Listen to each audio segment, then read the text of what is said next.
Hello friends, அனைவருக்கும் மீனூஸ் கிச்சனின் அன்பான வணக்கங்கள். இன்றைக்கி நம்ம கிச்சனில் என்ன பார்க்க போகிறோம் அப்படின்னு பார்த்திங்கன்னா, இன்றைக்கி நம்ம ஒரு மருத்துவ குணமுள்ள கீரையை பற்றி தான் நம்ம பார்க்க போகிறோம். இந்த கீரை நீங்கள் எல்லாருமே பார்த்துருப்பீங்க. இது வீடுகள் எல்லாம் மரமாக வளர்க்குறாங்க. சைடில் கிராமப்புறங்களில் நிறைய கிடைக்கும். நம்ம டவுன் பக்கத்துலலாம் அவ்வளோவா கிடைக்கிறதில்ல. எங்கேயோ ஒரு இடத்துல கிடைக்கும், அபூர்வமாக கிடைக்கும். இப்போ இன்றைக்கி இது எங்கள் வீட்டுக்கு நாங்கள் ஊருக்கு வந்ததுனால அம்மா வீட்டில் இருக்கும்போது இந்த கீரை ஒரு பாட்டி கொண்டு வந்து கொடுத்தாங்க. சரி, அதை இன்றைக்கி நம்ம ஒரு பொரியல் மாதிரி பண்ணி சாப்பிட்லாம். ரொம்ப மருத்துவ குணமுள்ள இந்த கீரை பேர் என்ன உங்களுக்கு தெரிஞ்சால் நீங்கள் கமெண்ட்டில் சொல்லுங்கள். நாங்கள் இந்த கீரை லட்சக்கட்டை கீரைன்னு சொல்லுவோம். அதாவது நெச்சுக்கொட்டை கீரை, லட்சக்கட்டை கீரை அப்படின்னு சொல்கிறது. வாதத்தை கட்டுப்படுத்தக்கூடிய அந்த மாதிரி கீரை இது லட்சக்கட்டை கீரைன்னு சொல்கிறது. இது இந்த காம்பு நரம்பெல்லாம் எடுத்துகிட்டு, இந்த பின்பக்கத்தில் உள்ள அந்த நரம்பை அப்படி நம்ம எடுத்துகிட்டு, இந்த நீளமாக அதை எடுத்துகிட்டு இந்த மாதிரி நம்ம சரிபாதியாக அப்படி எடுத்து வச்சுக்கணும். எடுத்துகிட்டு உங்களுக்கு பிடிச்ச சைஸில் சின்னதாகவோ பெருசாகவோ கட் பண்ணி எடுத்துகிட்டு, இதுக்கு பாசிப்பருப்பு, தேங்காய் போட்டு அப்படியே ஒரு பொரியல் மாதிரி பண்ணி சாப்பிட்டா உங்களுக்கு கை கால் மூட்டு வலி, இடுப்பு பிடிப்பு, வாயு பிடிப்பு இதெல்லாமே உங்களுக்கு சரியாகும். அதாவது இந்த பிடிப்பு சதைப்பிடிப்பு அந்த மாதிரி இதெல்லாம் ரொம்ப சரி பண்ணக்கூடியது, வாயுவை கட்டுப்படுத்தக்கூடியது. இந்த கீரை சாப்பிட்டா ரொம்ப நல்லது. கிடைச்சா நீங்கள் எல்லாருமே வாங்கி யூஸ் பண்ணி பாருங்கள். இது இப்போ இந்த மாதிரி நான் எடுத்து வச்சுருக்கேன். இந்த பின்னாடி உள்ள அந்த நரம்பு, இந்த சொல்லுவோம் இல்லையா, இந்த பின்னாடி உள்ள இந்த நரம்பை இந்த மாதிரி எடுத்துடணும். இந்த நீல நரம்பை எடுத்துகிட்டு நம்ம கீரையை இந்த மாதிரி சரிபாதி இந்த மாதிரி நரம்பை எடுத்துடணும். எடுத்துகிட்டு இந்த மாதிரி கீரையை நம்ம நல்லா கட் பண்ணி எடுத்துக்கலாம். இதுக்கு பாசிப்பருப்பு வேக வச்சுருக்கேன். தேங்காய் பூ திரி வச்சுட்டு நம்ம சாதாரணமாக கடுகு, உளுந்தம் பருப்பு, வரமிளகா போட்டு தாளிச்சிட்டு இந்த கீரையை போட்டு வெங்காயம் விருப்பமான வெங்காயம் சேர்த்துக்கலாம். சின்ன வெங்காயம் நறுக்கி போட்டு சேர்த்துட்டு நல்லா வதக்கி கீரையும் வதக்கிட்டு லேசாக உப்பு தண்ணி தெளிச்சிட்டு ஒரு விசில் விட்டு எடுத்தால் கீரை சூப்பராக வெந்துடும். குக்கர்லேயே போட்டுக்கலாம். போட்டு பருப்பு தேங்காய் போட்டு அப்படியே ஒரு பொரியலாட்டம் பண்ணி சும்மாவே சுண்டல் மாதிரி சாப்பிட்லாம். ரொம்ப நல்லது. இப்போ இதை தான் நம்ம பார்க்க போகிறோம்.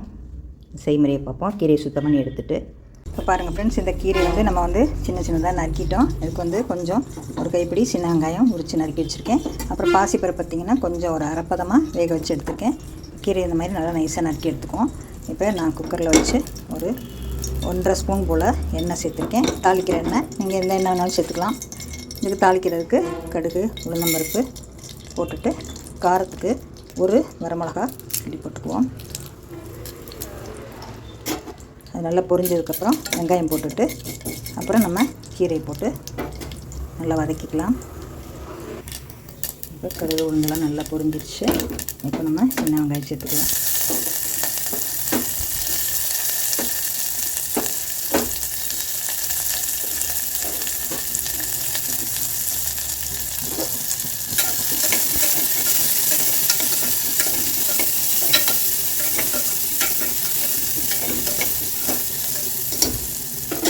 நம்மளோட கீரையை எடுத்து அதை போட்டு நல்லா வதக்கிடலாம்.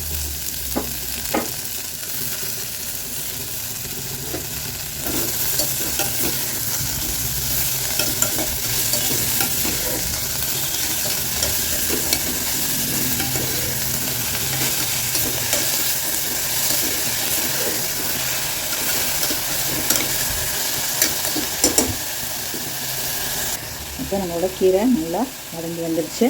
இப்போ இது கூட நம்ம தேவையான அளவு உப்பு சேர்த்துக்குவோம்.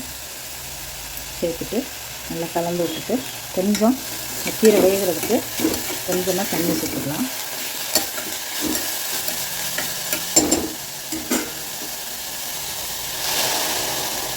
ஒரு 1/4 டம்ளர் தண்ணி சேர்த்துருக்கேன்.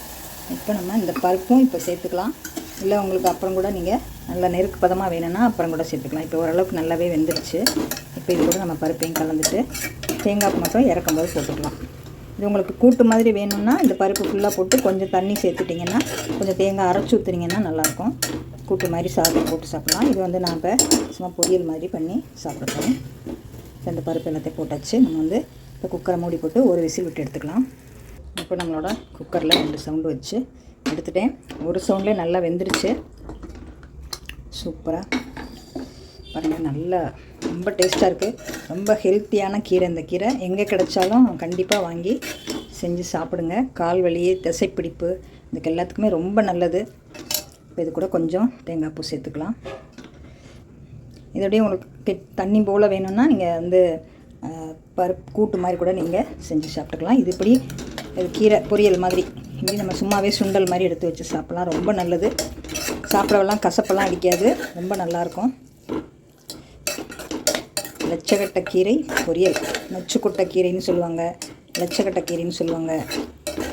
வாயு பிடிப்பு, தசைப்பிடிப்பு, மூட்டு வலி எல்லாத்துக்குமே ரொம்ப நல்ல கீரை. ரொம்ப அது வந்து நமக்கு மலச்சிக்கல் வராமல் தடுக்கக்கூடியது. நம்மளோட சூப்பரான கீரை பாருங்கள், நல்லா வெந்துருச்சு. இப்போ நம்மளோட கீரை பொரியல் சூப்பராக ரெடி ஆயிடுச்சு.